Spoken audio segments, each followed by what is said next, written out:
Hello friends, welcome to my channel Solving Questions with Gauri Ma'am। Immunology की lecture series हम continue कर रहे हैं।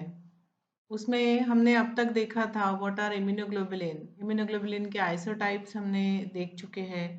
हमने ऑर्गन्स, लिम्फोइड ऑर्गन के बारे में डिस्कस किया है। इसके बाद हमने हीमेटोपोएसिस भी डिस्कस किया है और बाकी जो सेल्स है इम्यून सिस्टम के उनके बारे में भी हमने डिटेल में जान लिया है। तो आगे बढ़ते हुए हम आज से डिस्कस करेंगे कि what is the organisation and expression of immunoglobulin jeans.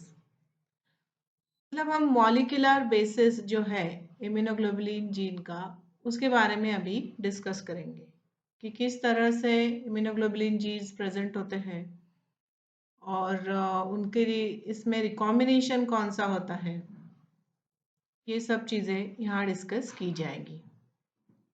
तो शुरू में हम स्टार्ट करते हैं with the overview of B cell development.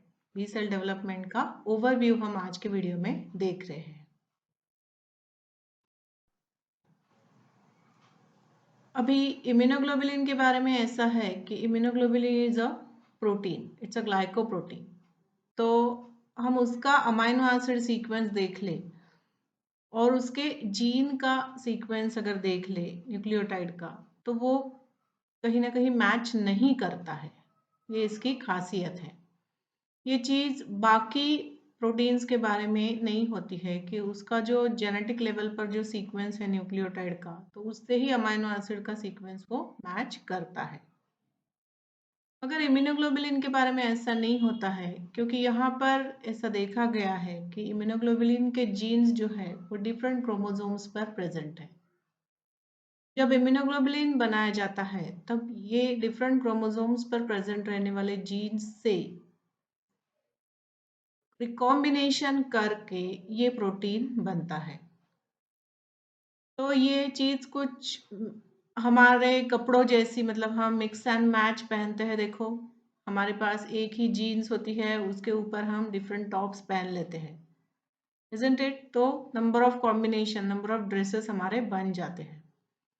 तो कुछ इसी तरह से इम्यूनोग्लोबुलिन में डिफरेंट क्रोमोसोम्स पर जीन्स प्रेजेंट है और इनके कॉम्बिनेशन से करीब 10⁻⁶ कॉम्बिनेशंस बनाए जा सकते हैं, या उससे भी ज़्यादा number of types of immunoglobulin can be formed, which will be having different specificities against number of antigens. Are you getting me? तो immunoglobulin कहाँ फॉर्म होता है? बी सेल के ऊपर।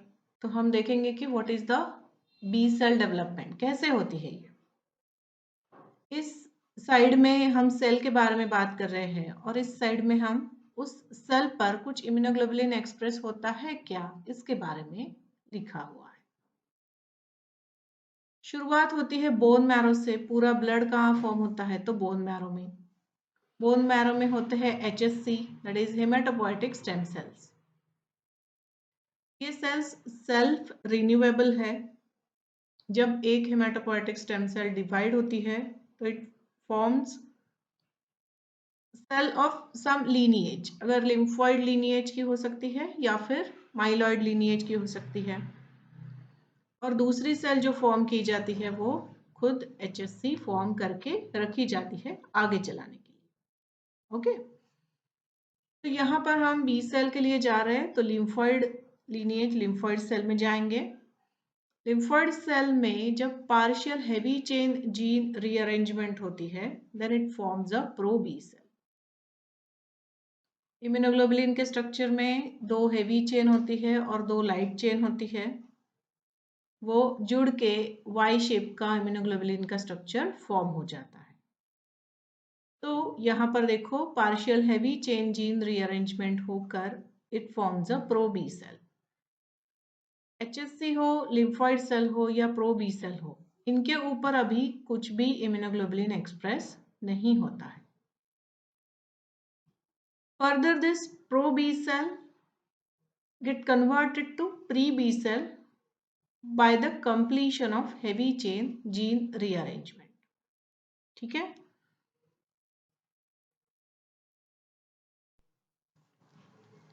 अभी भी हम बोन मैरो में ही हैं, यहाँ पर प्री बी सेल फॉर्म हो चुकी है। अब प्री बी सेल में मॉलिक्यूलर लेवल पर there is a formation of mu heavy chain plus surrogate light chain. अब यहाँ पर म्यू हैवी चेन का फॉर्मेशन हुआ है, इस वजह से वो एंटीबॉडी हो जाएगी IgM टाइप की, है ना।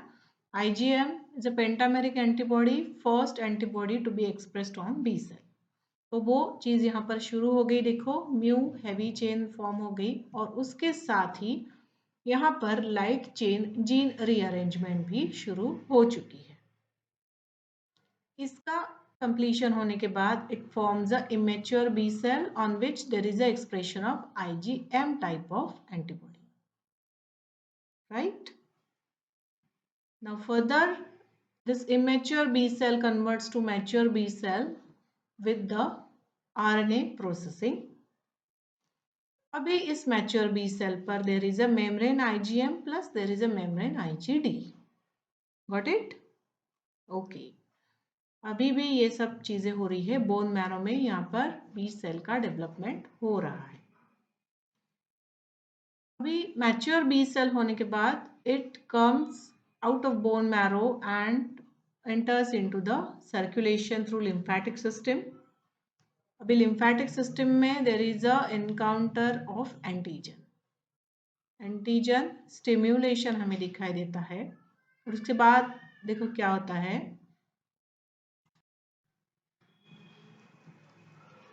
once the antigen stimulation is there, the mature B cell converted into activated B cell।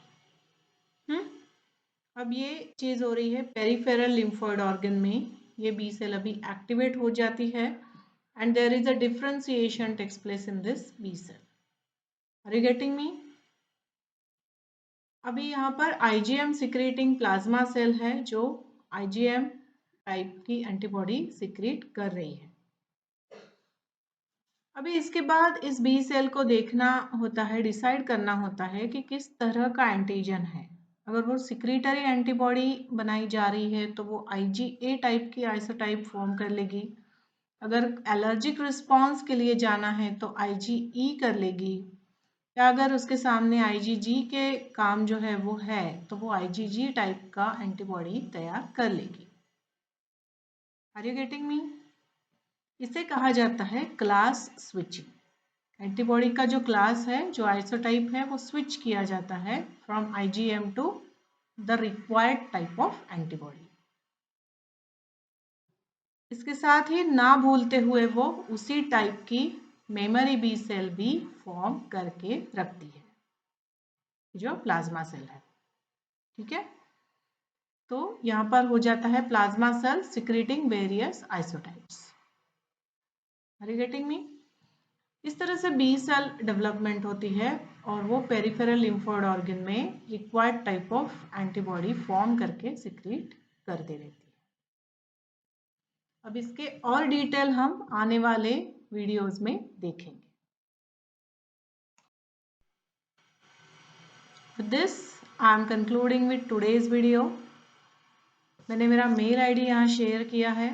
Immunology के सब्जेक्ट से आपको अगर कोई किसी टॉपिक के बारे में वीडियो चाहिए तो आप मुझे प्लीज़ मेल कर सकते हो या फिर कमेंट सेक्शन में भी शेयर कर सकते हो।